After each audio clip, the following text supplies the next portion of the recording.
The following is a hockey podcast out of Vancouver and Surrey, British Columbia. It'll only consist of a lot of puck talk and even more BS, or in actual words, banter and satire. Enjoy, and as always, go Canucks go.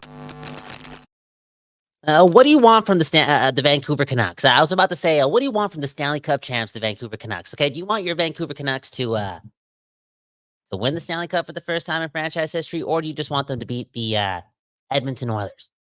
For real. Anyways, I'm Petty, and we're about to do this on this episode of Locked On Canucks.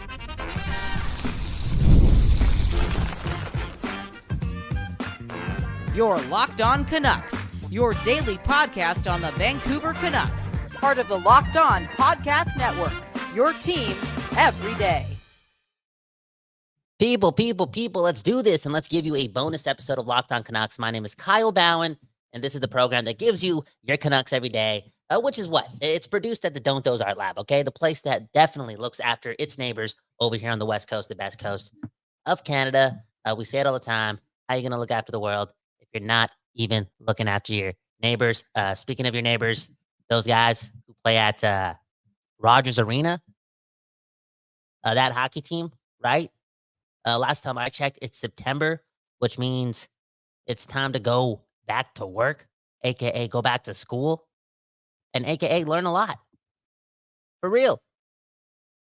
Because it's time to exceed expectations once again, depending on what your expectations are for the Vancouver Canucks. Because for me, and this is what we're going to do all episode, just talk about my expectations, your expectations in the comments. Again, let us know post-live show, what you think the expectations are for your Vancouver Canucks in the comments below. But yeah, let me just ramble and give you my initial feelings about those set expectations, because I feel as if I'm kind of watering them down.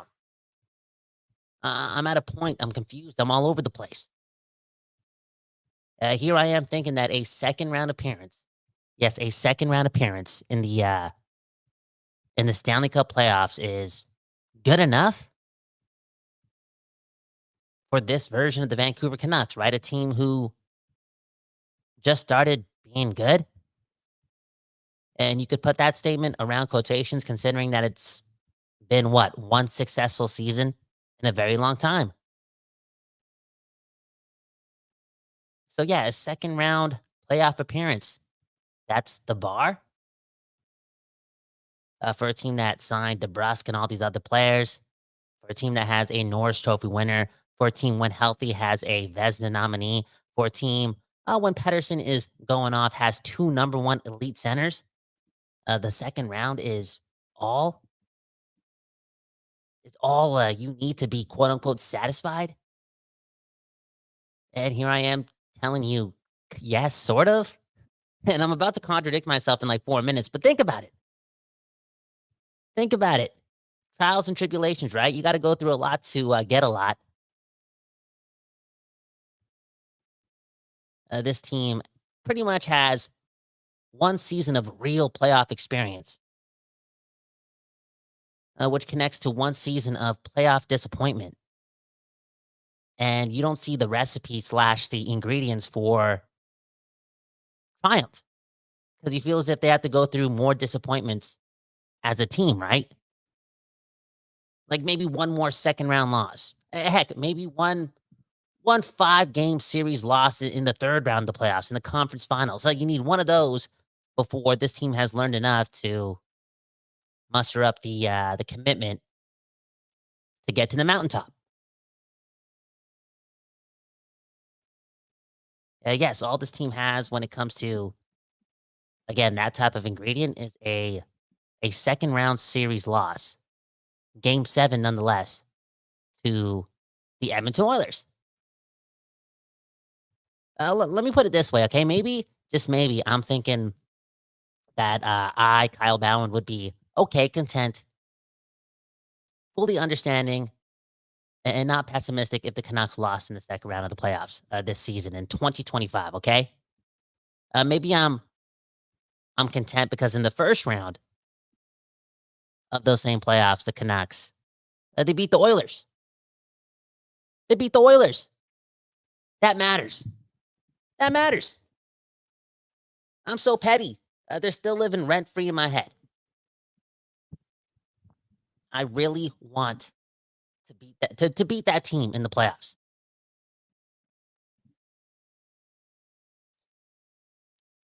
And I really don't want to lose to that team again. I don't know if I could survive. Hey, speaking of expectations, okay? Maybe I'm again. I'm going to use the word content very loosely, okay? Maybe I'm there too because I've been sitting with the media's expectations of a similar team to your Vancouver Canucks, sort of. All right, the Green Bay Packers, my other favorite team in the NFL, considered somewhat Super Bowl favorites because of 1 year of quote unquote success and Jordan Love having a really, really good second half of the season. You know, it's now what, September, and that same team with 1 year of success is being picked to challenge the 49ers, be the best team in its conference, potentially face off against the Chiefs in the Super Bowl. Jordan Love MVP, blah blah blah, and it's like, dude, slow down, slow down. And is it the same scenario here with Vancouver? Like, I'm curious to see all these other YouTube hockey shows and all these other podcasts and TSN and Sportsnet and the NHL Network and TNT. I'm curious to see how high they view the Vancouver Canucks. Okay, for real. Let's say Demko is healthy for the beginning of October. Okay, even if he isn't, let's say he comes back in November and December, but Artur Shilovs is healthy in training camp, which, you know, is looking to be more and more obvious, right? If you're reading between the lines. Let's say he's really good. Let's say things are lining up again for this team who's been through 1 year of disappointment in the playoffs. What if that same team is a darling in a weak Pacific Division?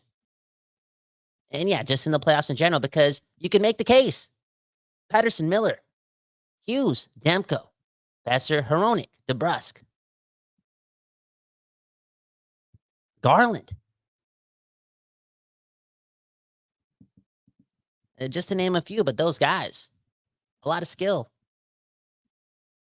top end talent. Then you throw in Adam Foote, Rick Tocchet, Jim Rutherford, and Patrick Alvin, and you could make the case that those same pundits would say that this team is one piece away from being a real contender, right? They're one top four defenseman away, as SK93 is saying before they get to the mountaintop. In fact, SK93 is saying that the Canucks actually need not only a top four D man, but a third line scoring center. Another Lindholm? What? Anyways, the Canucks are not that far. You could just read the names on the paper. See the guts that they showed in the playoffs last year. See the goaltending that they have within the system, and you sprinkle in more Elias Pettersson, a lot more Elias Pettersson. You sprinkle in a motivated Quinn Hughes to be Quinn Hughes in the playoffs, and you look at this team being stacked. And again, with that leadership from within, right? Rick Tocchet, championship pedigree. There's a recipe for something to be really beautiful here. Really unique. Because again, this city doesn't know what a Stanley Cup is. And that's where, again, I'm going to contradict myself, okay? For the first 4 minutes, the first 5 minutes, I'm talking about, I'll be happy. I'll be reasonable. Okay, I'm the most optimistic person ever, the most delusional person ever. But I would be content, yes, content, if this version of the Vancouver Canucks had another good regular season, played tough in the playoffs, showed more grit, showed that fight, showed that commitment to not quitting. Let's say they get to another game 7 or round 2. Yeah, I'll be okay with that. And now I'm saying this, contradicting myself. Dude, the Canucks, again, were a Thatcher Demko away from beating the Oilers. The Canucks, without Demko, were a Elias Pettersson away from beating the Oilers. They were that close. So then you got this version of me that's like, yo, it's cup or bust. And we'll talk more about this tomorrow when Trevor Beggs is back on the show. But a lot of that has to do with JT Miller. We talk about this whole Leon Draisaitl thing with the Edmonton Oilers, right? The Oilers better do it this year before Leon leaves, because this guy still doesn't have a contract. Yo, do the Canucks have to win a Stanley Cup right now because JT Miller is the best center on this team at the age of 31? How many more years of JT Miller like that do we have? I'm not talking about him watering down to become a Joe Pavelski. Yes, he'll still be worth $8 million, blah, blah, blah. Dude, I'm talking about how much more years or how many more years of 11, $12 million, $13 million JT Miller do we have left? And if the answer is 1, then yes, this season is cup or bust. Okay, more on that tomorrow. Let's get to some of the comments. Not a lot on this Labor Day Monday edition of Locked On Canucks. I got to get out of here quickly, too. We got some music being made at the studio. Look at this, okay? Look at this from Static Official. Is this guy a DJ? Is this guy a DJ? Look at that picture, man. He's saying that we need Petey at his top-notch gear, and everything should fall into place. Canucks fans, yo, close your eyes, man. Close your eyes. Listen to some calming music. Should we do it together? I think we have something here. Something here, okay? Close your eyes. Listen to this.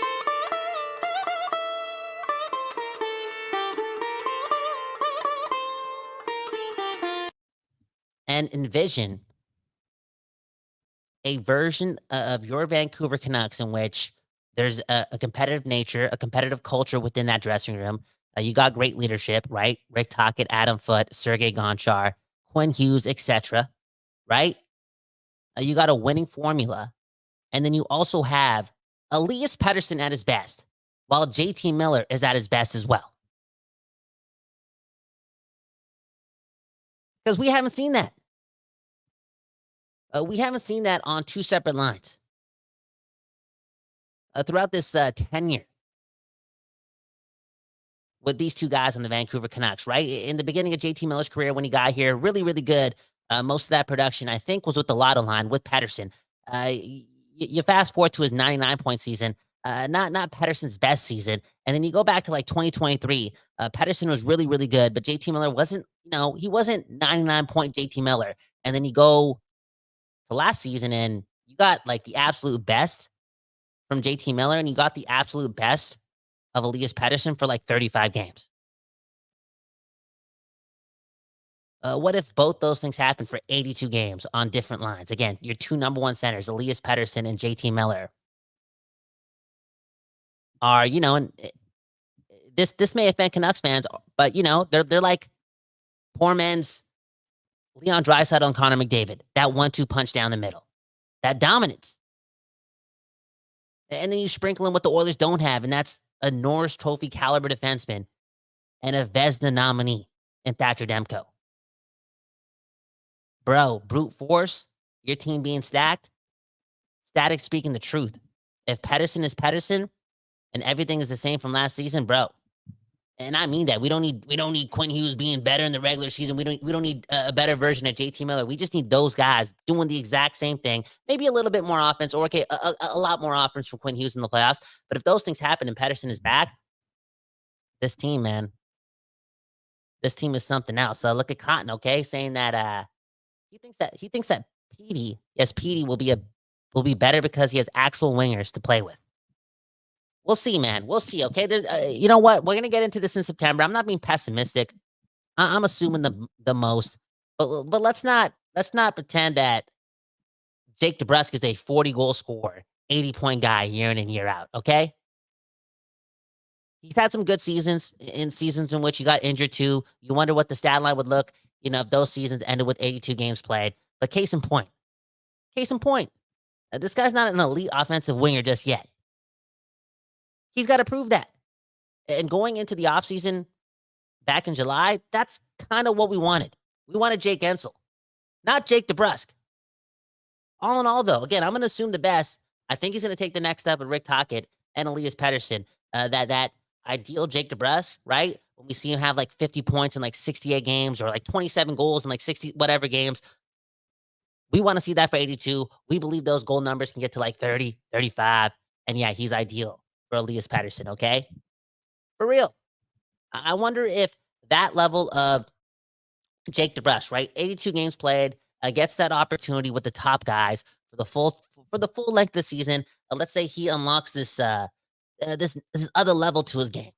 He's like a 70, 80-point guy in 82 games. If that guy with that much mojo now enters the playoffs, I'm telling you, exponentially better because Jake DeBrusk, he's one of those guys. He's one of those guys in the playoffs. Bruh, we get force-fed Maple Leafs games, okay? Jake DeBrusk in the playoffs is one of the best. Look at Nucks fan 77, okay, saying that DeBrusk never got the opportunity with Boston, just played consistently in the bottom six, okay? I don't understand the fancy stats. I haven't done the research. I can't confirm on that. I wonder how much time he got with like Pasternak and Bergeron and Marchand and all that jazz in the past. And at the end of the day, though, it doesn't matter. It doesn't matter. Again, we wanted Jake Ansel. We got Jake DeBrusk. We need DeBrusk to be very, very ideal for Elias Pettersson, okay? Anyways, that's it for this episode of Locked On Canucks. My name's Kyle Bowen. Just going on a little bit of a ramble, talking about the expectations, okay? It's September. It's go to Staples, buy a pencil case, and buy one of those pencil crayon boxes, right? You get 24 pencil crayons. That's what comes with a sharpener attached to the box. Buy one of those things. It's that type of season, okay? It's get back to school, get back to work, and it also means that it's hockey season for real. Everything changes starting tomorrow, and I'm not talking about training camp starting. I'm just talking about it's in the air. What's in the air? Hockey mattering in Vancouver, and this time around, it's a lot more special because in years past, there's so much pessimism and boredom going into this, right? There's so much skepticism. You know what's happening this time around? There's just pure excitement and a lot of curiosity. And I'm also feeling a lot of humbleness from not only within the organization, but the fan base as well, okay? I think a lot of us know that we only did it for 1 year, thus making us very curious to see what this level of talent can do with a lot more pressure on them going into the season. Because as who said it, Dr. Dre, right? It's one thing to get to the top, but it's another to stay there. And the Canucks are not even at the top. But hey, winning is going to be harder because they won a handful of games last season. Where am I going with this? Out of here, okay? Hit the like button, subscribe to the channel, and let me know what you're expecting from the Vancouver Canucks this season, okay? Let us know in the comments. Let's archive those and get back to them sometime in June when Hughes is grabbing that cup from Gary Bettman, okay? That's how I'm feeling. Shout out to Locked On Canucks. Peace.